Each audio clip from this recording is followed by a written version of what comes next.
ஐம்பொறியும் கரணங்களும் வாயும் ஆடி அடங்கிடும் போது,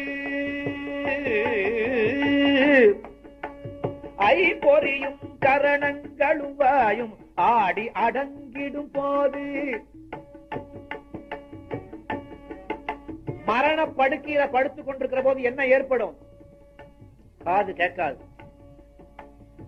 கண்கள் பார்வையை இழந்துவிடும், மூக்கு சுவாசிப்பதற்கு மறந்துவிடும், மனம் ஒடுங்கிவிடும், நாக்கு பேச முடியாது.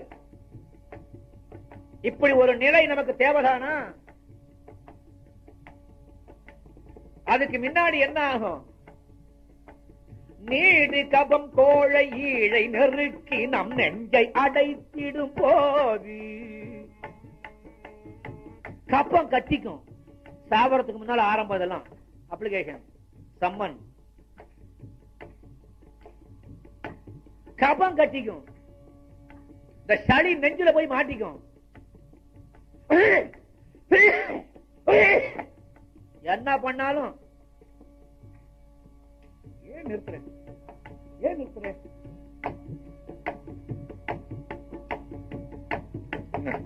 கபம் கட்டி விட்ட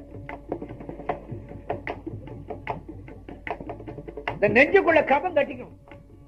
இந்த சனிய மேலையும் போவாது, கிழையும் வராது. நீடு கபம் கோழை ஈழைன்னு, ஈழ வேற, நாக்குல குழ குழா குழ குழான்னு ஈழ வந்து விழும், ஓரமா வழியும், அசிங்கமா இருக்கும். நமக்கே அதை முழுங்கவும் முடியாது, துப்பவும் முடியாது. நம்ம ஒத்தொத்தருக்கும் இந்த நிலை உண்டு. நீடு கபம் கோழை ஈழை நெருக்கிய நெஞ்சை அடைத்திடும் போது, விக்கி நாவும் குழறிய போது, விக்கல் வரும். எவ்வளவு தண்ணி குடிச்சாலும் அடங்காது.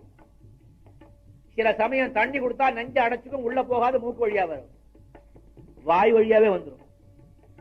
நம்முடைய மரண படுக்கையினுடைய நிலைமையை உங்களுக்கு சொல்றேன். இது தேவையா நமக்கு?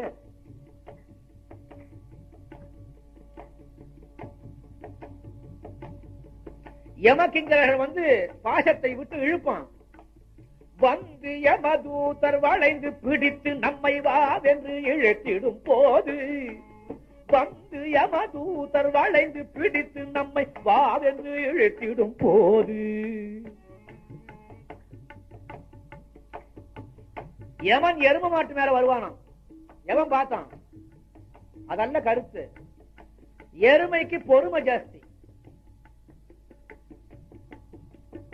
பாசக்கயிறு அப்படின்னா, பாசம் என்றால் இந்த உலகத்தின் மீது நாம வைக்கிற பாசம். இந்த உலகத்தின் மீது நாம வைக்கிற பாசம் தான் நம்ம உயிருக்கு கயிறு. ஒவ்வொரு ஆசையும் நம்ம உயிருக்கு கயிறு.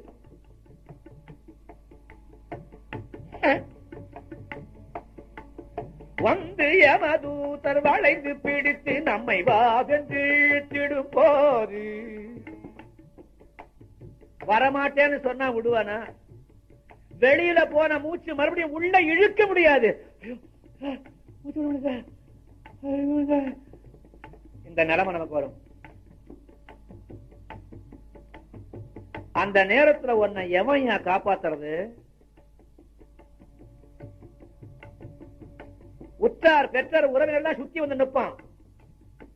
பிள்ளைகள் தந்தி அனுப்பிச்சுடுவான். எங்க அப்பாவுக்கு உடம்பு சரியா, சீரியஸ், ஸ்டார்ட் இமீடியட்லி.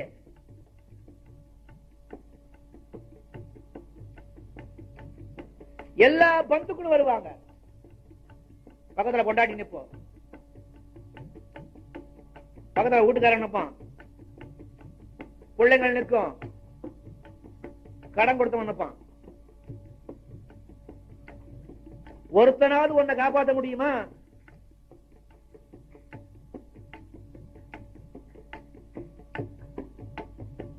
மைகள் வரும்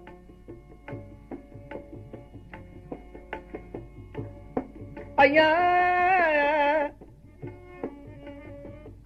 இந்த ஐவரும் கைவிட்டு யான் அழும்போது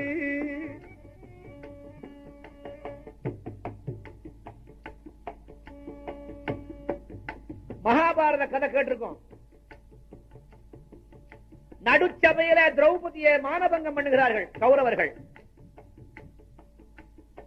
துரியோதனுடைய தம்பி துச்சாசனம் உத்தம பதிவிரதியான திரௌபதியை நடுச்சபைக்கு அழைச்சிட்டு வந்து அவளை துயருரிக்கிறான். தர்மத்தையே நினைத்துக் கொண்டிருந்த தர்மர் இருக்கான், அவரால் காப்பாற்ற முடியல. பலம் பொருந்திய பீமன் இருக்கிறான், அவனாலையும் காப்பாற்ற முடியல. ஒரே பானத்தினாலே உலகத்தை அழிக்கக்கூடிய வல்லமையுடையவன் அர்ஜுனன், அவனாலையும் காப்பாற்ற முடியல. நகுலன், சகாதேவன், இந்த ஐவரும் பலம் பொருந்தியவர்களாக இருப்பினும் மானம் போற நேரத்தில் அவர்களால் காப்பாற்ற முடியவில்லை, வாளாவிருந்து விட்டனர். பீஷ்மர் பெரிய தபஸ்வி, அவரும் சும்மா இருக்கார். விதுரனால வாயை திறக்க முடியல, கிப்பர் கல்லாகி விட்டார். இது கதை. தத்துவம் என்ன?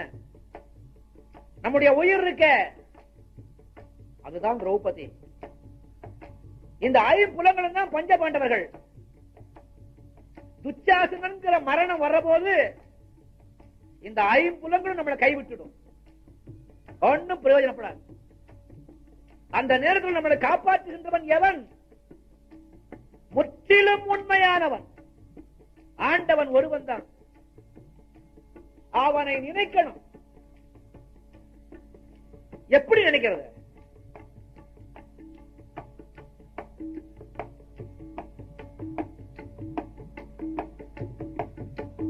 ஊற்றவர் பெற்றவர் சுற்றமும் மற்றவர் ஓவென்று நின்று அழும் போது, உற்றவர் பெற்றவர் சுற்றமும் மற்றவர் ஓவென்று நின்று அழும் போது, உயிர் ஓசைகள் ஓய்ந்திடும் போது மனம் எண்ணிடுமோ தெரியாது, மனம் எண்ணிடுமோ தெரியாது.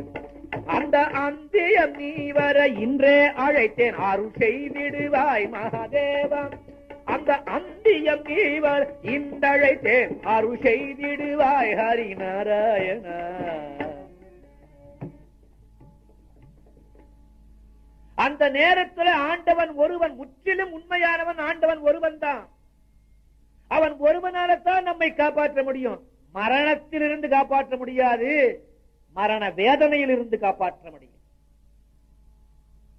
மரணத்திலிருந்தும் அவனால காப்பாற்ற முடியும். அந்த அளவுக்கு நமக்கு தவ வலிமை இருக்கிறதா?